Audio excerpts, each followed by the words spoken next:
Namaskar, this is CVR English and it's time to roll the power talk with me, ANUKRITI Sharma, once again. It's like a recurring nightmare in India, ladies and gentlemen. A young woman raped in a mega city, a massive outpouring of anger and a political blame game to boot. You've seen it before in Delhi, you're seeing it again in Kolkata. A 31-year-old doctor was raped and murdered last week, that too at her medical college. The police have arrested one lone suspect. Multiple questions remain, like why wasn't the security better? Why aren't medical colleges in India better funded? And why does our society keep failing its women?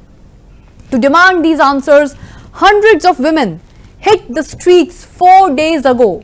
They protested well into the night. Such gatherings were seen in most major cities of our country like New Delhi, Mumbai, Kolkata, in Bangalore and in Hyderabad. Take a look at this. Now, I don't want to die getting raped.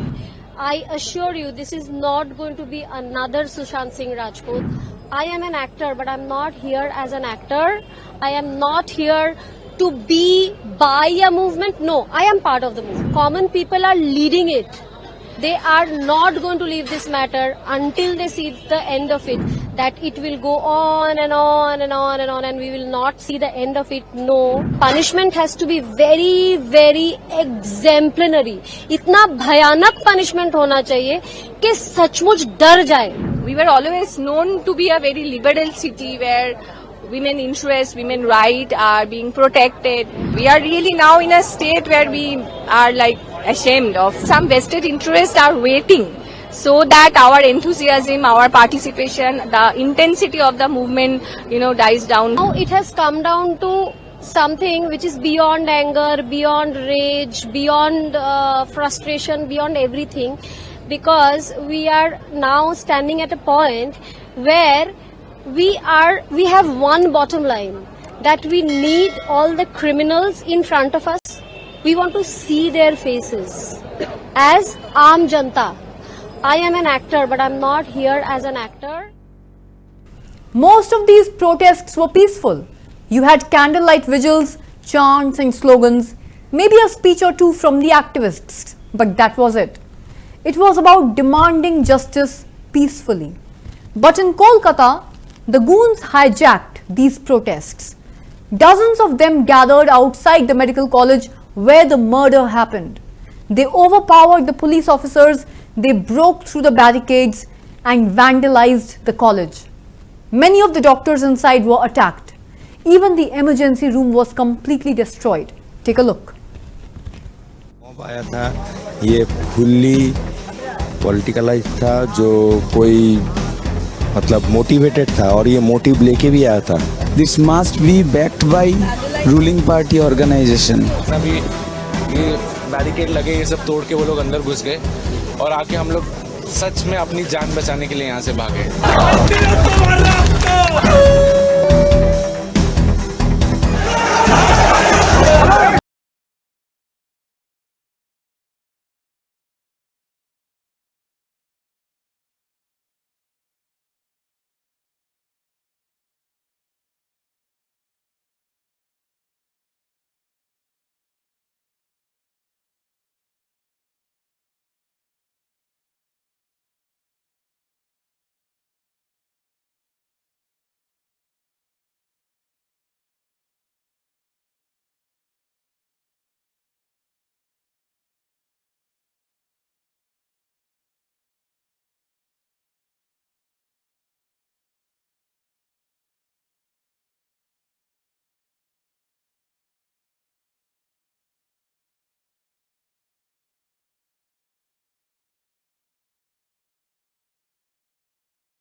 ये motive लेके भी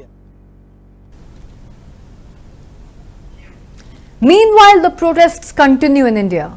The doctors are holding candlelight vigils, women's groups are marching on the streets, and our politicians doing what they do best, turning a tragedy into a public spectacle. We'll come to that in a bit, but first, the latest updates. The protests began after the horrific incident in Kolkata last week. A 31-year-old doctor was raped and murdered, that too at her medical college. Since then, doctors have been protesting across India. They're demanding justice and safety. 2 days ago, they striked off work. India's largest doctors' body has announced a strike. That's the IMA, or the Indian Medical Association.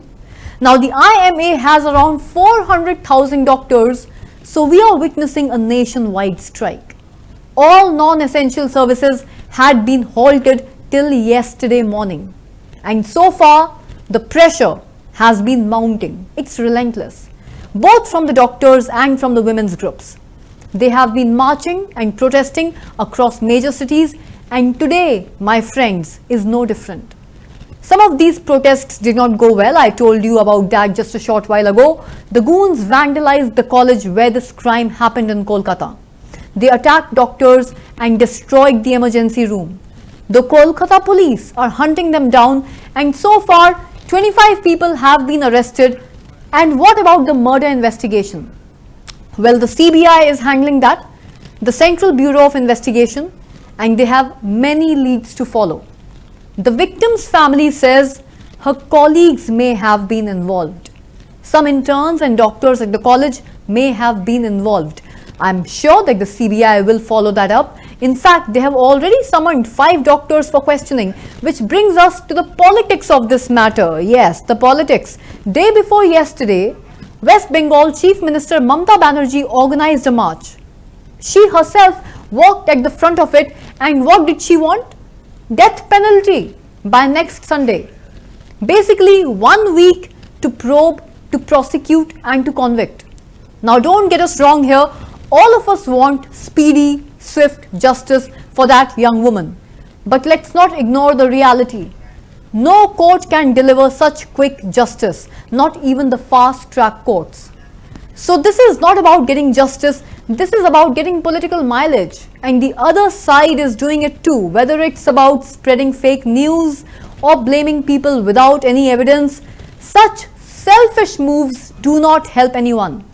They only make a bad situation worse, and this is already a very bad situation. Just think about it. Just think about it. A young doctor was raped and murdered inside a hospital. If a doctor is not safe inside a hospital, where are they safe? If a doctor is not safe inside a hospital, then who is safe? Just look at this report. Around 75% of Indian doctors have faced some sort of violence at work. That's 3 out of 4 doctors. How can we prevent this? The central government has issued a new directive. It puts the onus on the hospital head. Now imagine that you run a government hospital in India. A doctor has been attacked on your watch. Then you must file an FIR within 6 hours. The responsibility is not on the doctor who was attacked. It's not on the bystanders. The responsibility lies with the hospital head. It is a good move because right now a lot of attacks go unreported. So this new directive should help, but it's not enough. You can't just focus on redressal here. You must focus on prevention too. Take a look at this report.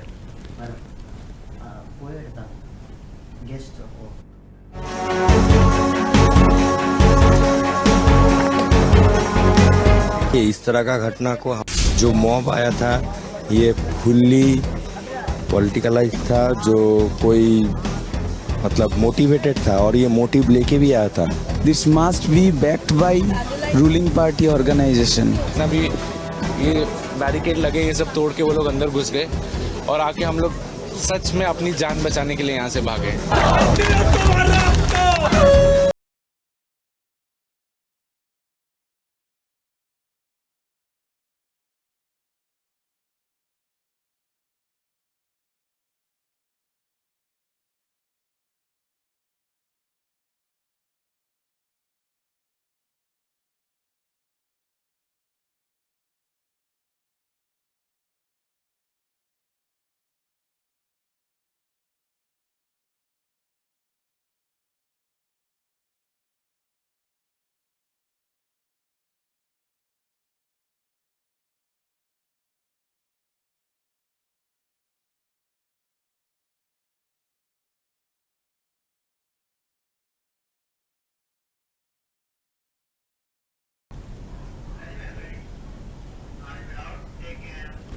So what exactly happened here? And who were these goons? Well, it's not clear yet. The Kolkata police has released pictures of the attackers. A manhunt is on to round them up. But the BJP says that the goons were TMC party men. TMC is the Trinamool Congress, the party that rules West Bengal. The BJP or the Bharatiya Janata Party is the main opposition in the state. But let's keep the blame game aside for a moment. Let's focus on the bigger questions. And to discuss this matter in further detail, as promised, joining us today at CVR English newsroom live all the way from Delhi, we have with us Mr. Harvinder Singh Sagu with over 30 years of experience in leadership roles with multinational companies such as Ericsson and Qualcomm. Just a bit of context here for all our viewers who are watching this episode. Mr. Harvinder Singh has significantly contributed in developing mobile telecom industry in India and the SAARC countries, that is the South Asian Association for Regional Cooperation. And in his current role as an entrepreneur, co-founder and founder at Campbell and Sagu Nexus Private Limited, the challenge of making his company a safe working space for women employees, creating policies supporting them and enforcing these policies has always been a key priority for him. We welcome you, sir. Namaste, sir. Thank you very much. Namaste. Sir, I want to jump right into the first focus of this power talk with you. The first focus being women's safety in India. And keeping the Kolkata rape murder backdrop in mind, sir, my first question reaches out to you about the protests in India. These protests are continuing. The doctors are holding candlelight vigils, women's groups are marching on the streets, all of that is fine.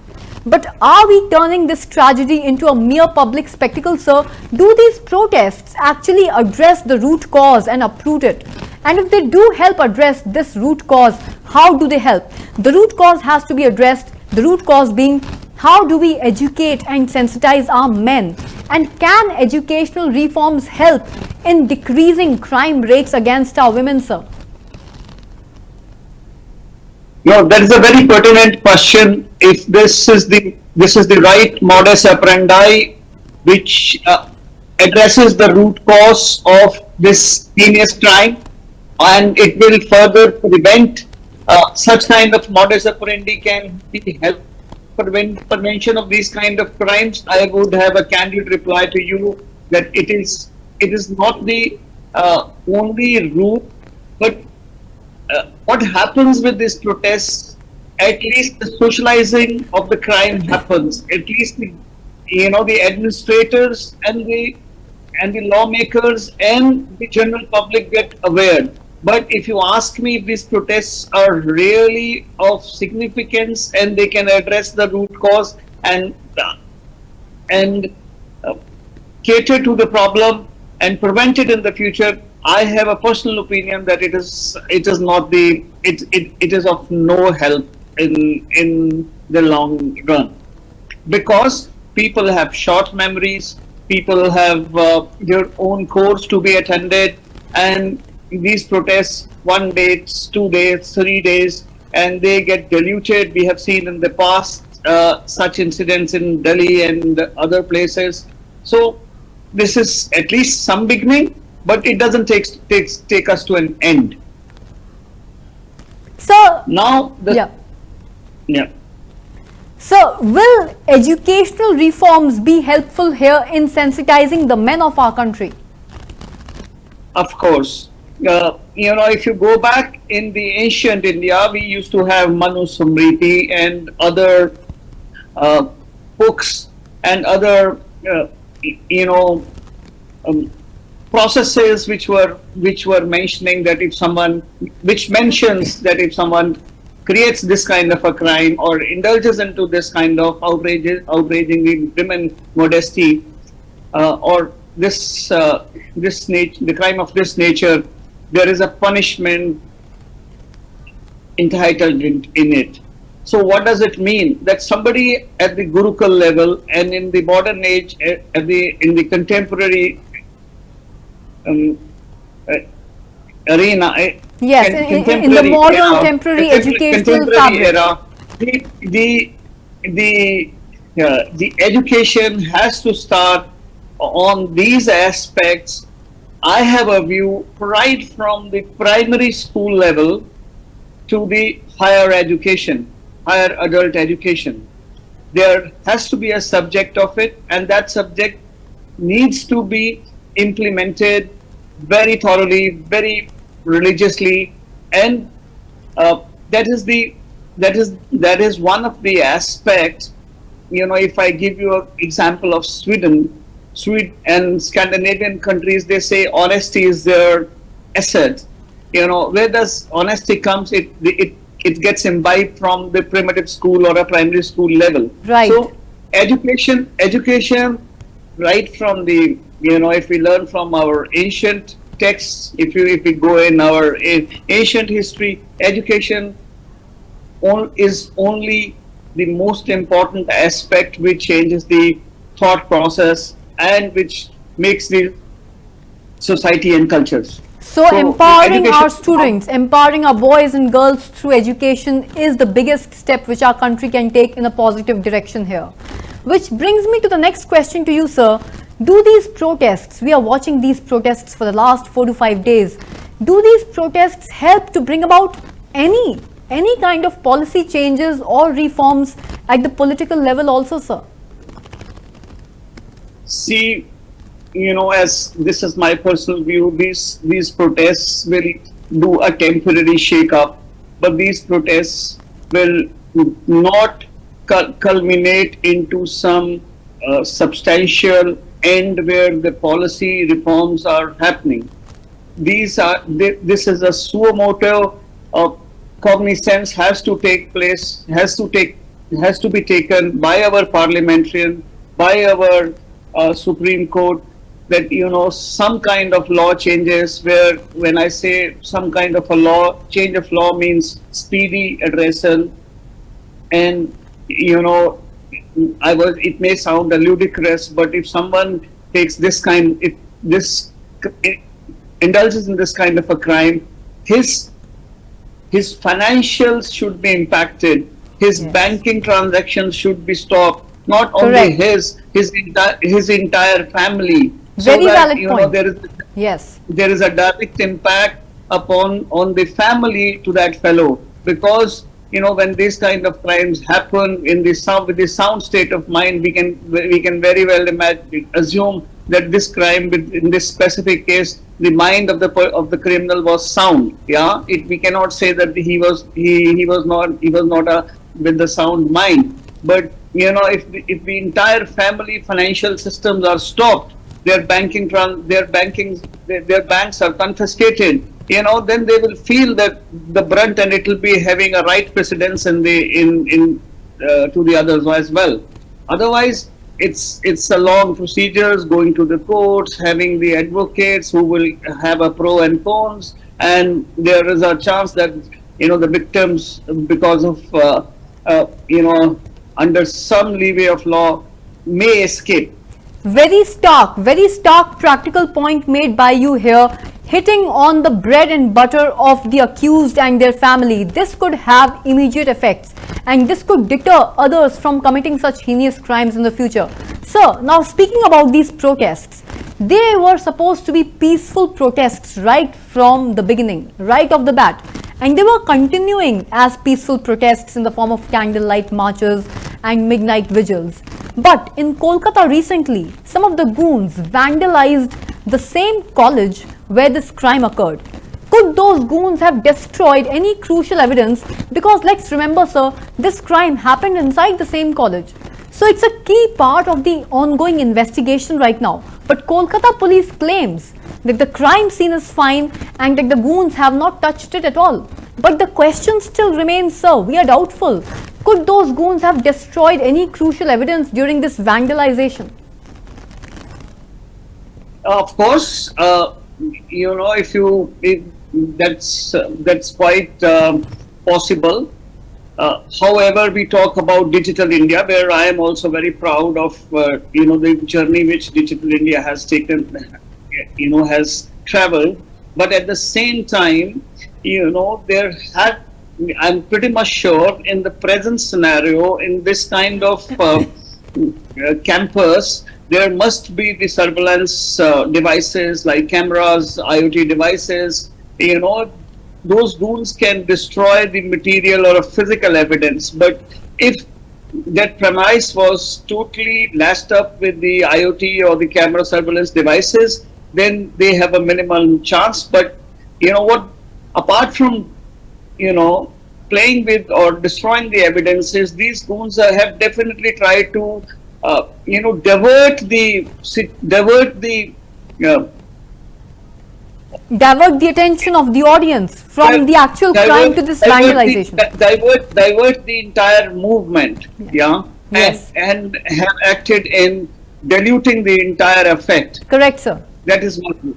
That is something which they have tried to achieve, but like you said, there could be a silver lining over here. If the whole institute is under the protection of CCTV camera and hardcore technology, then probably we can still catch on to the true intention of the goons here. Were they deliberately trying to tamper with evidence, which is so crucial right now, or were they just vandalizing the property blindly? So with the help of technology, surely in the near future and along with CBI's investigation, we can get some answers. So that brings me to the next question. Since you have been associated with tech companies in the past, you have more than 30 years of experience. So the companies that you've been associated with so far and your own company now, they're particularly known for upholding and ensuring women's safety and well-being at work.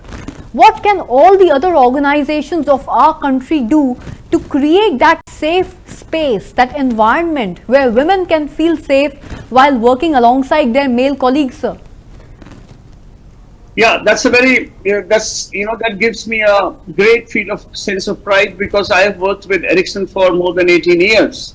And that is one company coming from the Scandinavia. They had a zero tolerance policy against these acts.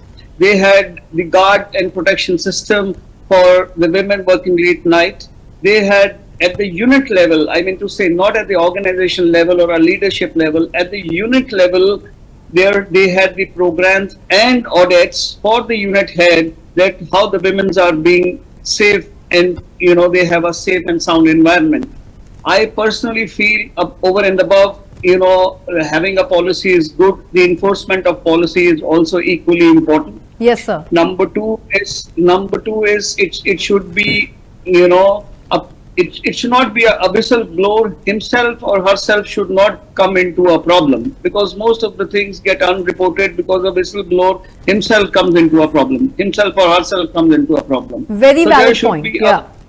There should be a safety. There should be a faceless investigation. There should not be any uncovering of the names who whistleblow in the organization. And at the same time, we should have a buddy programs in the organization where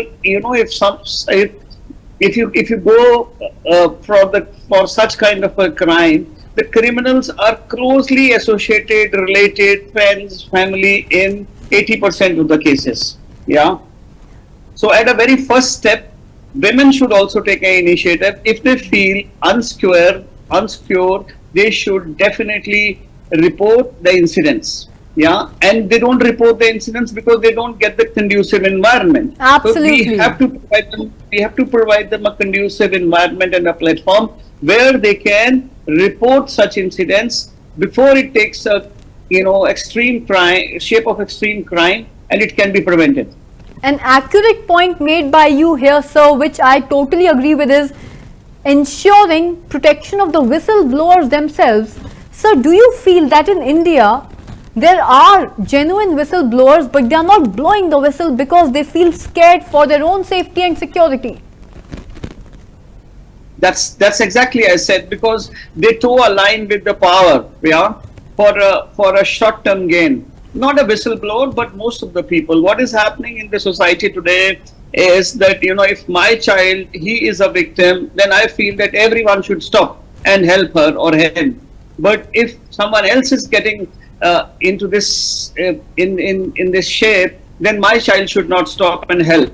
So there is a society change. There is a delusion in the society. That is a different aspect. But I definitely feel that whistleblowers protection is of utmost importance. And this change has to occur systemically across the social fabric of the country so that such crimes can eventually come to an end. So, like you spoke of the happy countries, the countries where crime rates are really low. Speaking of countries with almost 0% crime rate against women, and also of the world's happiest countries, what is the governance there like? I would like to know from you. And how does it lead to such a massive decrease in crime rate over there, sir?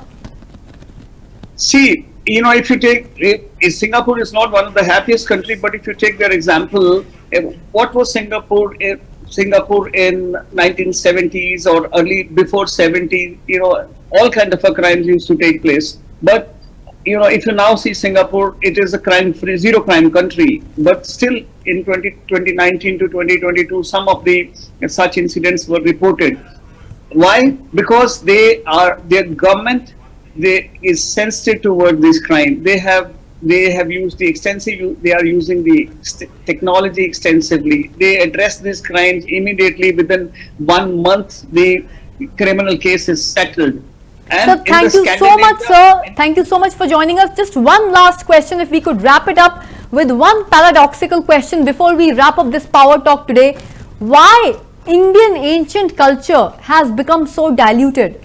A culture where women were considered as divine for centuries. Why has this culture become so diluted? If we can just wrap up this power talk with this last answer from you.